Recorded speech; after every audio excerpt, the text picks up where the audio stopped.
Kaixo, ongi etorriak, zenbakiak oso handiak direnean, edo oso txikia direnean, erabili beharko dugu idazkera zientifikoa. Era hortara, eragiketak erresago egingo ditugu, eta gehiago ulertuko dugu zenbaki horren esanahia. Eta hortarako, hemen dugu magnitude ordena. Zer esan nahi du magnitude ordenak? Gu baldin badugu 10/12, esan nahi du dela 10/10/10/10/10, 12 aldiz, eta atazena zenbaki hau. Hori da, bilioi bat, 12 zero ditulako. 10/6, 6 baldin bada magnitude ordena, 6 zero ditu. Eta hori da, milioi bat. Berbost, 10/5, bost zero. 10/4, lau zero. 10/3, hiru zero. Hori da, mila. 10/2, 100. 10/1 edo 10, hori 10 da. 10/0 gogoratzen zate bat dela. Eta gero zer gertatzen da minusakin? 10/-1. Aldatu behar dugu lekuz. Jaisten dugu, bera ikusten duzu bezala, bera jetxi da. Eta orduan, bat zati 10 da, 10-en bat, 0,1.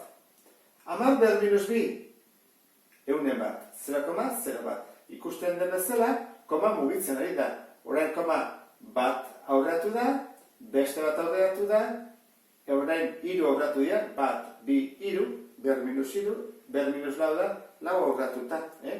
Milarena eta 10.000-arena. Magnitude ordena ez da hemen amaitzen, jarritzen du goruz eta beruz noski.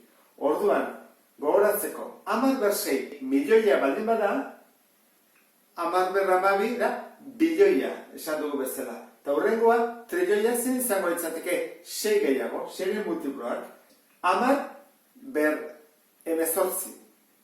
Eta gero, hurrengo izango litzateke 10/24. Orduan, 6-naka dioazte, milioiak, bilioia, trilioia, eta horrela, tabar. Orduan, nola pasatzen dugu zenbaki bat idazkera zientifikora. Edo aldeantziz, idazkera zientifikoa baldin bada, bere zifra guztekin nola jartzen da. Hori da ikusiko duguna. Orduan, gu baldin badugu zenbaki hau, dela 234.000, egiten dena da, koma jarri beti, batekoa eta gero. Beraz, hemen hau koma.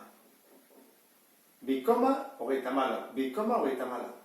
Orduan, zerrekin bidertu behar dugu 2,34 ateatzeko 234.000? 100.000-akin. Zergatik koma mugitu dugulako, hemen hau koma, 1, 2, 3, 4, 5. Bost zerokin. Ze ordenetakoa da? Bostekoa. Ordan da, 2,34 bider 10/5. Zenbakia txikitzen dugunean, honekin handitzen dugu 10/5. Eta ordan, horekatuta gelditzen da, baliokidea da.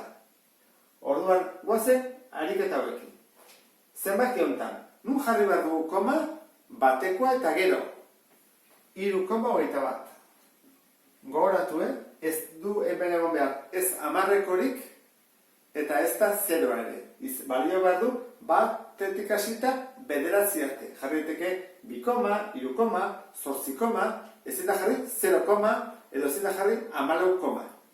Orduan, jarri dugu 3,21, bider. Goazen ikustea, zen magnitude ordenetakoa den.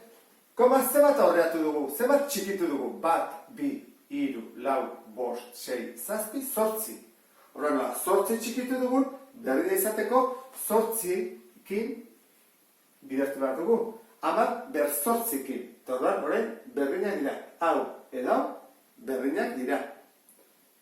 Hemen, nun jarriko dugu koma? Jarriko dugu, 2 koma. Horren jarriko dugu, 2 koma, eta hau denaz dugu jarriko. Ingo dugu pixka, biribildu, borobildu. Koma eta edo zenba jarriko ditugu 2 adibidez. Horra jarriko dugu 1 eta 5.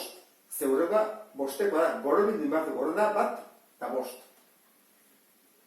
Borobildu dugu, eta baina 10/5, hemen zenbaki bat jarri behar dugu. Horra, zenbat txikitu dugu? 1, 2, 3, 4, 5, 6, 7, 8, 9.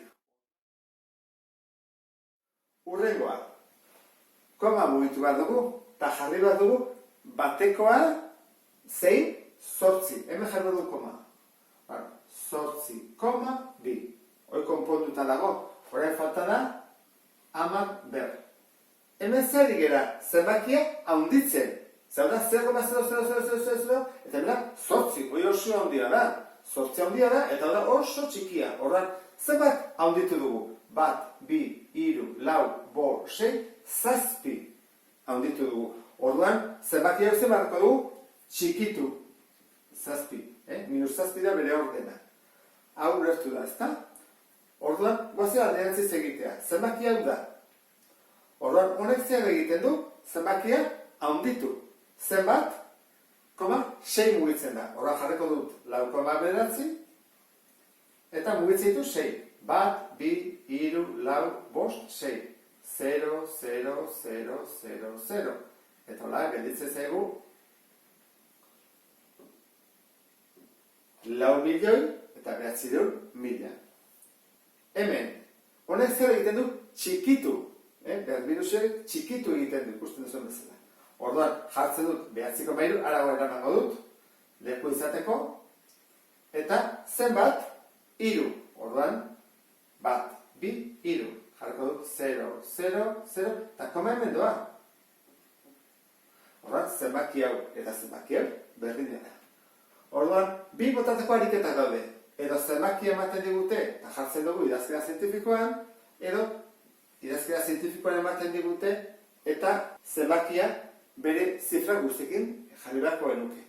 Hau da beste ariketan mota bat. Ematen digute zenbaki bat, eta ez dago behar bezala jarrita idazkera zientifikoan. Horran hau txukun jarri behar dugu. Batekoa, koma, eta gero martarrakin. Eta hemen dago, 394, gaizki dago. Eta hori bai, 0,15.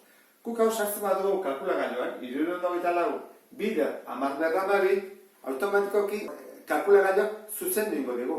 Eta emango dugu, idazkera zientifikoa zuzenean jarrita. 3,24 izango izateke kaso honetan. Mugituko du koma bi, bat, bi. Jarriko du horrela, 3,24. Bider, 10 ber, eta horren galdera da. Gu zein dugu zenbakia txikitu. Horren hau zein bat dugu, haunditu. Ulertu da, hau txikitzen bada, beste hau haundituten da. Zenbat txikitu dugu, bat, bi. Horren ordena, bitan haundituko dut. 10 izan berrien izango da 14. Eta hau izango izateke modu zuzenean jarrita. 3,24 bider 10 berra 14. Hemen ez dago zuzen, beraz koma mugitu bat dugu, ara mugituko dugu, bat. Bat, koma bost. Bider 10 ber, horren galdera da, zer egin dugu? Haunditu. Horren, zenbakia hau handiago da. Haunditu dugu, pauso bat. Horren, hau haunditu behar dugu, ez txikitu egin behar dugu, jarriko dugu, 17. Hau lertuaz, orain urreko pauso eman dezakegu. Problema errealak aurkitu daitezke, adibidez, espazioan dauden distantziak, edo mundu txiki hortan, atomo eta molekulen artean, hor dauden gramoak eta bar, ze argi dago, atomo batek ez da gramo bat pisatzen, askoz gutxiago. Hau da urrengo erronka. Beste bat arte, agur.